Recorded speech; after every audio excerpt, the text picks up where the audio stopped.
नमस्कार दोस्तों। आज मैं आपसे बहुत इम्पोर्टेंट चीज़ का डिस्कशन करने वाला हूँ जो कि कंस्ट्रक्शन फील्ड में जनरली इनकाउंटर होता है। ये सरिया से रिलेटेड है और कंस्ट्रक्शन को इजी करने के लिए इस वर्ड का यूज़ किया जाता है। अब आपको मैं एक फोटोग्राफ दिखलाऊंगा जिससे आपको समझ में आएगा कि मैं किस चीज़ के बारे में बात करना चाह रहा हूँ। तो देखिए, ये आपके सामने में एक फ़ोटोग्राफ है। उम्मीद है कि आप समझ पा रहे होंगे। ये जो है सो आरसीसी कॉलम है, उसमें ऊपर में और नीचे में रिइंफोर्समेंट को निकाल के छोड़ा है, जिससे बीम या कैंटिलीवर का आरसीसी होगा बाद में। इस सिस्टम को क्या बोलते हैं, प्रचलन है, इसको बोलते हैं डॉवेल निकालना। अब मैं आगे का बात बताता हूँ। तो देखिए, ये जो डबल निकलना है, कंस्ट्रक्शन जैसे ऊपर जा रहा है, कॉन्ट्रैक्टर या इंजीनियर जो न समझते नहीं इस बात को, बीच बीच पे कॉलम के साथ बीम आता है और उस बीम का जरूरी बाद में पड़ेगा। पहले स्लैब डालते हुए ऐसा हमको निकलना है।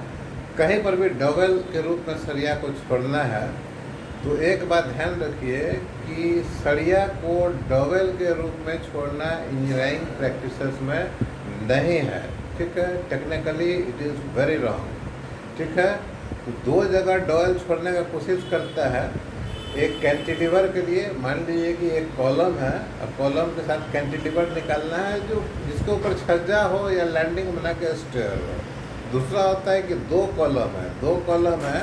मैं फिर फोटोग्राफ स्केच के थ्रू आपको समझाता हूँ। तो इस फोटोग्राफ में आप देखेंगे, देखिए ये एक कॉलम है, उसके बगल में दूसरा कॉलम है।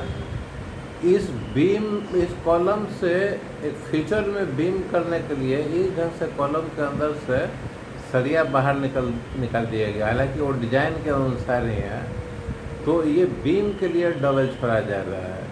मतलब जब आगे समय मिलेगा, ये जब होने वाला होगा, तो इसके नीचे शटरिंग डालकर और इसको सरिया टू सरिया टाई अप करके इसमें हम लोग एक बीम डिजाइन कर लेंगे। ठीक है, तो ये कैंटिलीवर के लिए है, ये फिगर 1 कैंटिलीवर के लिए है, ये फिगर 2 बीम के लिए है। तो आइए इसका डिफेक्टिव सिचुएशन हम लोग जानते हैं। तो दोस्तों, इसमें होता क्या है, कंपोजिशन है इसमें जो आपको आरसीसी बोलते हैं, रिइंफोर्स्ड सीमेंट कंक्रीट।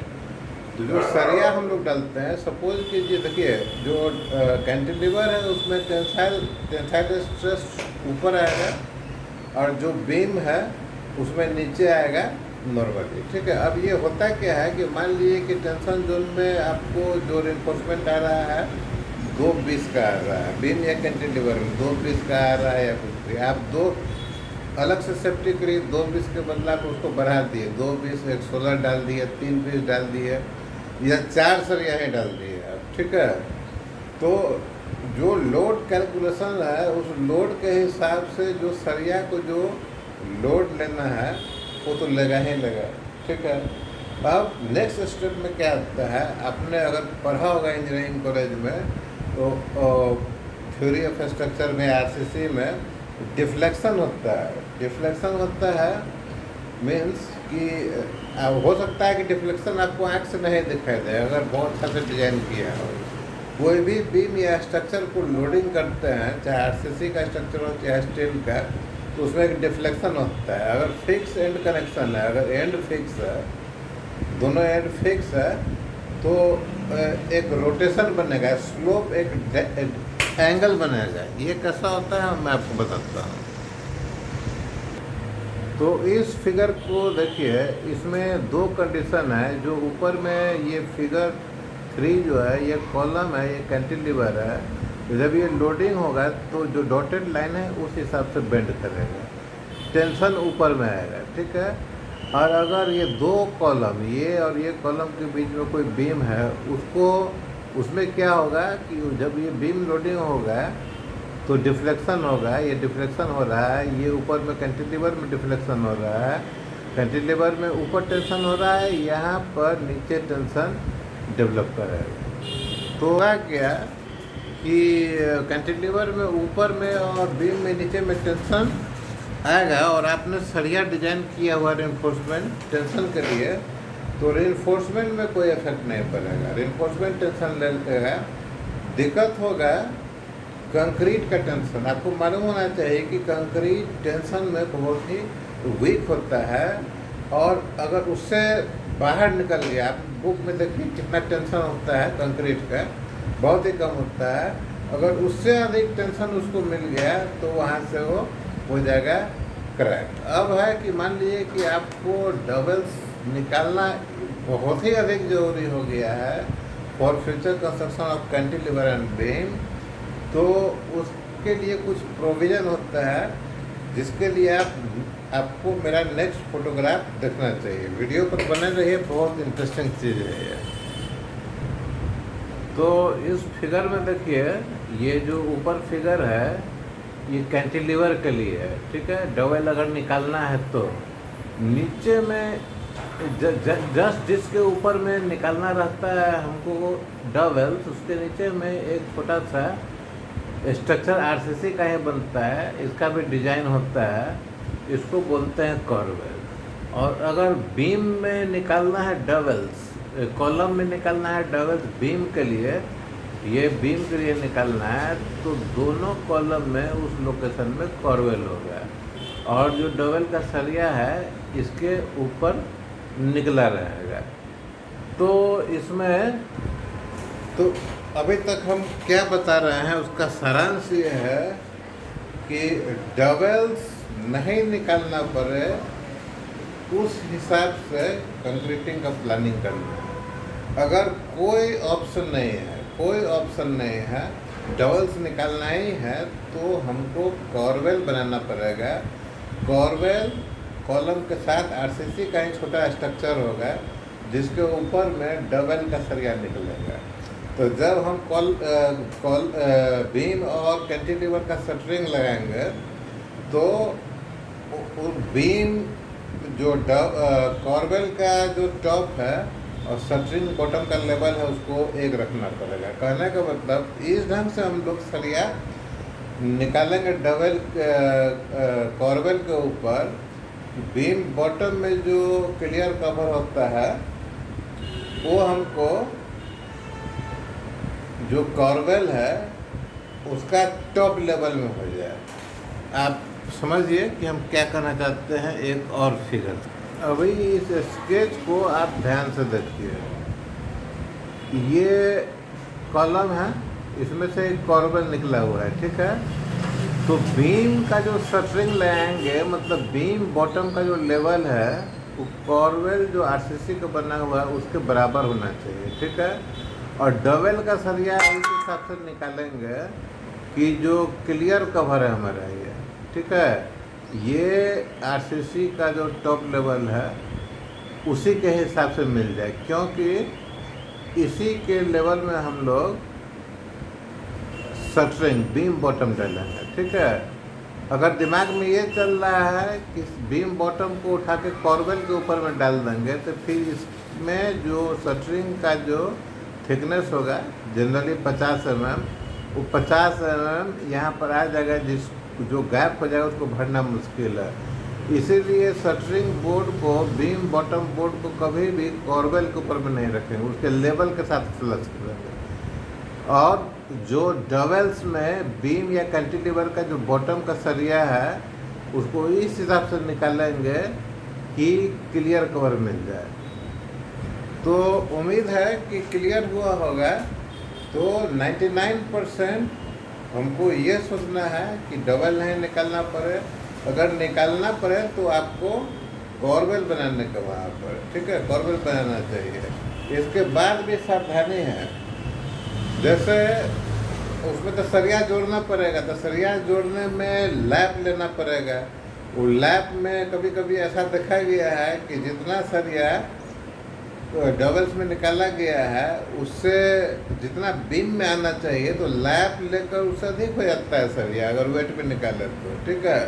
तो इसका सलूशन ये निकाला जाता है कि उसको वेल्डिंग किया जाए, सरिया टू सरिया कनेक्शन जो है सो वेल्डिंग किया जाए। वेल्डिंग में क्या होता है 15D लिया जाता है। इसके अलावा एक और सोल्यूशन निकाला गया है कि सरिया को कपलिंग किया जाता है। एक सरिया जो जा रहा है आपका डबल से निकल के दूसरा सरिया जो बाद में ऐड होगा तो उसको हेड टू हेड डाल के उसको कपलिंग किया जाता है। कपलिंग का बहुत सारा मेथड है। जनरली ये जो सिस्टम बता रहे हैं ये system generally precast member में चलता है, जहाँ स्ट्रक्चर का कंपोनेंट को अलग अलग डाल के हम लोग कंक्रीट करके कहीं से ला करके उसको एरेक्ट करते हैं। तो एरेक्शन के बीच में जो मैक्सिमम एरेक्शन है जो वर्टिकल होता है, ठीक है, हॉरिजॉन्टल के लिए ये डबल का प्रोविजन रखता है, कॉर्वेल का प्रोविजन रखता है, ठीक है, उसमें कॉर्वेल डला हुआ रहता है। लेकिन कास्ट इंस्टीट्यूट में आपको ये चीज़ नहीं होना चाहिए, लेकिन निकालना ही पड़े तो कोशिश कीजिए कि आप कॉर्वेल का कास्टिंग कर दीजिए, ताकि जो डिफ्लेक्शन होता है आफ्टर लोडिंग और जो एंड पर जो रोटेशन होता है, ठीक है, रोटेशन कब होता है एंड पर, देखिए फ्री रोटेशन नहीं होगा। मैक्सिमम जो उसका कनेक्शन होता है बीम और कॉलम का फिक्स्ड एंड होता है। फिक्स एंड होता है तो वहाँ पर क्या है कि वहाँ पर मोमेंट लगता है। मोमेंट लगने के कारण क्या होता है, मोमेंट मतलब ऐसा घूमने का। अगर ये फ्री है तो ऐसा पूरा घूमेगा, ठीक है, फ्री है तो ऐसा घूमेगा। अगर फ्री नहीं है, फिक्स है, तो ये घूमेगा नहीं, ये यहाँ पर घूमेगा नहीं, लेकिन टेंडेंसी घूमने का होगा, है ना। तो इस केस में क्या होगा कि वहाँ पर आपको क्रैक डेवलप हो जाएगा। तो वो आप सपोज कीजिए कि यहाँ पर जैसे ये समझिए कि आपका कॉलम है, इधर जो है सो आप कैंटिलीवर डाल रहा है, अब फिक्स्ड है, ये घूमने का टेंडेंसी यहाँ पर ले रहा है लेकिन घूम नहीं पा रहा है, तो इसको क्या करेगा, क्रैक कर देगा, ठीक है, जंक्शन को। इसीलिए अगर यहाँ पर हम कॉर्वेल डालते हैं, ऐसे कॉर्वेल डाल दिए तो क्रैक प्रिवेंट हो जाएगा। लेकिन फिर भी ये है कि जब कास्ट इंस्टीट्यूट है तो आप डबल्स नहीं रखने का। Doubles is not allowed in cast institute construction, ठीक है, प्री कास्ट में अलाउ है। तो डबल्स का इस्तेमाल कहाँ करना है ये क्या आपको मालूम है, या आज जो हमने डबल्स के बारे में बताया है कितने को मालूम है? मेरे हिसाब से जहाँ तक मैं देख रहा हूँ कि मेरे पास 40 इंजीनियर है अभी ये, और इसके अलावा कंट्रैक्टर है। ओवरऑल कंस्ट्रक्शन कंपनी वगैरह मिला के करीब 100 इंजीनियर हो गए, है ना। इस 100 इंजीनियर में से ये बात किसी को नहीं मालूम है, ठीक है। और मैं जगह जगह जो साइट पर जाता हूँ तो हर जगह मैं इस क्रैक को ऑब्जर्व कर रहा हूँ। एक बार और स्केच देखिए तो आप स्केच में देख पा रहे होंगे कि इस ढंग का क्रैक सभी जगह, ये कॉलम है, ये कैंटिलीवर है, इस ढंग का क्रैक बहुत ही कॉमन हो गया, हर जगह दिखलाई देगा। एक और उपाय हो सकता है, तो आपने अभी देखा है स्केच में कि क्रैक कैसा होता है। अब एक और उपाय हो सकता है इस क्रैक से बचने के लिए कि कैंटिलीवर में जो बीम है उसका डिज़ाइन अगर हम ट्रेपेजोइडल करें, मतलब कि जो बीम बॉटम है वो जहाँ पर जंक्शन है वहाँ पर डेप्थ अधिक हो और एंड पर कम हो। और बीम के केस में यही कंसेप्ट रखना है कि जहाँ जंक्शन अधिक हो वहाँ डेप्थ अधिक हो, और जैसे जैसे बीच में है उसका depth as per tension design तो स्केच के द्वारा समझते हैं।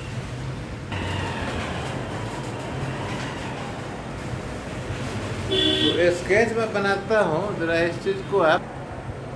आपको कॉर्वेल याद आ रहा होगा, अगर हम कैंटिलीवर को कॉलम से निकाल के ट्रेपेजोइडल सेक्शन में डिजाइन करें, ट्रेपेजोइडल शेप में, जहाँ जंक्शन पॉइंट पर डेप्थ क्या होगा डिजाइन करना पड़ेगा, और जो एंड है वहाँ पर क्या होगा, ये कैंटिलीवर के लिए होगा। इससे भी आपका क्रैक जो है सो बच सकता है, ठीक है। दूसरा है कि अगर हम बीम के बारे में बात करते हैं तो तो बीम का भी कुछ इस ढंग से डिजाइन कर सकते हैं, मतलब नीचे का जहाँ पर जंक्शन है वहाँ का डेप्थ, जो बीच का डेप्थ आता है बीम का उससे अधिक होगा, लेकिन बीम का बीच का डेप्थ जो है तो टेंशन डिजाइन जो होता है उसके अनुसार आपको रखना है, तब इसको प्रिवेंट किया जा सकता है ना। तो ये इस तरह का शेप लाना थोड़ा डिफ़िकल्ट है और ये आसान है। तो आप कैंटिलीवर को ट्रेपेजोइडल सेक्शन में डाल कर डिजाइन कर सकते हैं, लेकिन बीम में अगर ये शेप कारपेंटर बना सकता है तो बहुत ही अच्छा है, अगर नहीं बना सकता है तो आपको कॉर्वेल देना पड़ेगा, या आप बीम को मोनोलिथिक एक साथ कास्टिंग सीटू के लिए आप कास्टिंग करेंगे। तो उम्मीद कर रहे हैं कि बहुत इम्पोर्टेंट आपको जानकारी मिला होगा। इसको कोई बताएगा नहीं, कोई समझाएगा नहीं सब चीज़ को, तो वीडियो को लाइक सब्सक्राइब कीजिए और शेयर कीजिए अपने जितने भी इंजीनियर कॉन्ट्रैक्टर फ्रेंड है सभी के पास इस वीडियो को आप शेयर कीजिए ताकि स्ट्रक्चर डैमेज नहीं हो। ठीक है, मेन वरी होने वाला बात यह है कि हमारा जो इंजीनियर्स हैं अभी एक्सपीरियंस हो या फ्रेश हो या मिड लेवल के हो, जानकारी नहीं है। मैं कई जगह साइट पर जाकर बात किया हूँ, कॉज ऑफ क्रैक पर डिस्कशन होता है, लेकिन exactly why it is happening nobody is aware of. So ये बहुत ही इम्पोर्टेंट चीज़ है। हमारा इंजीनियर का क्वालिटी थोड़ा सा डाउन हो गया है, तो ये सब चीज़ देखना पड़ेगा और पढ़ाई करते रहिए।